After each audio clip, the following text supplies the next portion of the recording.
On est le 14 décembre 2018. Guy Berenbaum et Laurent Guimier viennent de sortir une tribune parlant de mea culpa suite aux Gilets jaunes. Et dans cette tribune, ils parlent en particulier de la pensée hors sol. Or, dans mon dernier livre,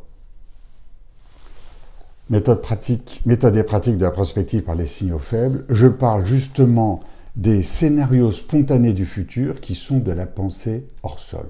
Ça me semble fondamental depuis plusieurs mois, plusieurs années. Nous sommes dans le hors-sol, dans l'universitaire pur, sans contact avec le réel. Ça, c'est quelque chose de fondamental en matière de prospective. On reçoit des informations qui n'ont plus rien à voir avec la réalité du terrain.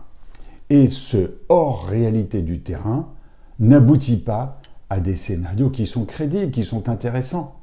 Nous avons des universitaires, des gens qui commentent depuis leur bureau et qui ne vont jamais sur le terrain, qui ne connaissent pas les gens, qui vivent dans une bulle. C'est une civilisation, un monde de bulles qui commente le monde dans son ensemble. Personnellement, je les ressens beaucoup en matière d'agriculture, avec les écologistes, je les ressens aussi dans ce qui est les gilets jaunes, c'est-à-dire le vécu de ces gens par rapport à ce que d'autres personnes, dans leur bulle d'arrondissements protégés à Paris, Lyon, Marseille, etc., réfléchissent sur le monde périurbain qu'ils ne connaissent pas, sauf dans des banlieues protégées. Oui, il y a une pensée hors sol, et le fait qu'elle existe, qu'elle soit dominante aujourd'hui dans notre pays, fait qu'on n'est pas en contact avec la réalité.